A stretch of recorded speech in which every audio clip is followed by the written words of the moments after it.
महाशक्तिमान, महाज्ञानी, भक्तों में सबसे प्रिय महाबली हनुमान जी, इतिहास के वो किरदार जिनकी भक्ति और निष्ठा की मिसालें दी जाती हैं।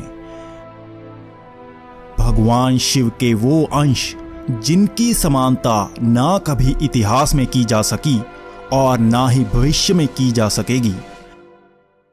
और आज हम आपको दिखाने वाले हैं ऐसे सबूत जो ये साबित करते हैं कि हनुमान जी आज भी जिंदा हैं और हमारे आसपास ही किसी रूप में हैं। वीडियो शुरू करने से पहले आप सबसे अनुरोध है कि आप वीडियो को लाइक करें और कमेंट में जय श्री राम जरूर लिखें। हनुमान जी की शक्ति अपार थी। रामायण काल में भी हनुमान जी ने अपनी शक्ति को उच्चतम स्तर तक पहुंचाया ही नहीं, क्योंकि अगर ऐसा हुआ होता तो लंका का विनाश वो कुछ ही क्षणों में कर देते। हनुमान जी को अमरत्व का वरदान हासिल था और वो कलयुग के अंत तक धरती लोक पर विराजमान रहेंगे। हनुमान जी के जीवित होने के सबूत दिखाने से पहले बात करते हैं कि रामायण के बाद हनुमान जी कहां गए। दरअसल रामायण में भी बताया गया है कि श्री राम के धरती छोड़ने तक हनुमान जी अयोध्या में ही उनकी सेवा करते रहे और उसके बाद उन्होंने वन को ही अपना निवास स्थान बनाया। उसी के बाद त्रेता युग का अंत हुआ और द्वापर युग का प्रारंभ हुआ। द्वापर युग में भी हनुमान जी का जिक्र 2 बार हुआ है। पहली बार जब भीम जंगल में थे तब उन्हें एक बुजुर्ग वानर मिला।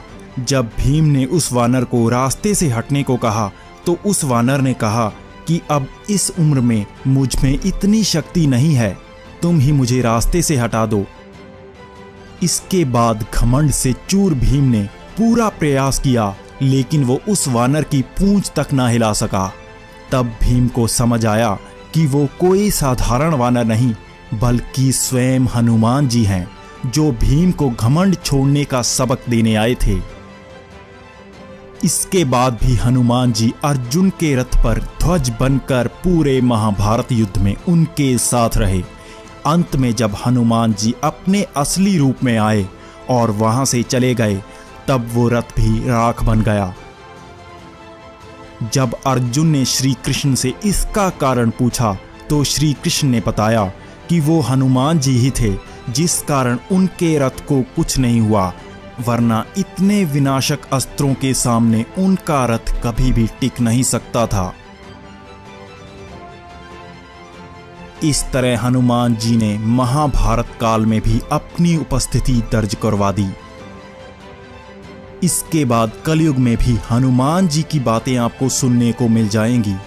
चीन, इंडोनेशिया, कंबोडिया में भी अलग अलग नामों से आपको हनुमान जी की कहानियां सुनने को मिल जाएंगी। अफ्रीका से लेकर अमेरिका तक शक्तिशाली वानर के आज भी जिंदा होने की बातें की जाती हैं। 14वीं सदी में ऋषि माधवाचार्य ने हनुमान जी से साक्षात भेंट होने की बात की थी। 17वीं सदी में तुलसीदास जी ने भी बताया था कि हनुमान जी ने उन्हें रामचरितमानस लिखने के लिए प्रेरित किया था। उसके बाद भी कई साधु संतों ने हनुमान जी से मिलने या उन्हें देखने का दावा किया। अब अगर बात करें हनुमान जी के जिंदा होने के सबूतों के बारे में तो आप गिन भी नहीं पाओगे। श्रीलंका में एक कबीला है जिसे मातंग कबीला कहा जाता है। इस कबीले के लोगों को किसी संत से कम नहीं माना जाता, क्योंकि उनकी मानसिक सहनशीलता और विलक्षण गुण उन्हें बाकियों से अलग करते हैं। उनका आज भी मानना है कि हनुमान जी हर 41 साल बाद उनसे मिलने आते हैं और ज्ञान देकर जाते हैं। यही ज्ञान उनकी आत्मिक शांति को स्थायी बनाए रखता है। कई लोग इसे सच नहीं मानते, लेकिन श्रीलंका और दक्षिण भारत में कई विशाल पैरों के निशान मिले हैं, जिसे वैज्ञानिक भी सही मान चुके हैं। आज वैज्ञानिक इंसानों को होमो सेपियंस मानते हैं।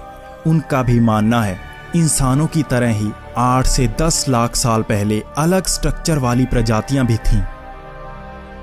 कई प्रजातियां जिनका शरीर हमसे भी कहीं ज्यादा बड़ा था, ये प्रजातियां लुप्त हो गई, लेकिन होमो सेपियंस अब तक बच पाए। आज भी अमेरिका और कई अन्य देशों में वानर जैसे शरीर वाले इंसानों को देखे जाने की खबरें मिलती रहती हैं। हम अपने ही धर्म में हनुमान जी के अस्तित्व को नकारते हैं, वहीं अमेरिका और कई अन्य देशों में वानर देव की पूजा की जाती है। अमेरिका में प्राचीन वानर देव का मंदिर मिला है, जिसकी मूर्तियों की बनावट हनुमान जी से पूर्णतः मिलती है। वहां की प्राचीन गाथाओं में भी वानर देव को अमर ही माना जाता है। हनुमान जी ने वरदान से अमरत्व को हासिल किया था और वो कलयुग के अंत तक धरती लोक पर ही विराजमान रहेंगे। जब कल्कि अवतार अधर्म का अंत करेंगे और धर्म की स्थापना करेंगे, तब हनुमान जी भी उस महाशक्ति में लीन हो जाएंगे।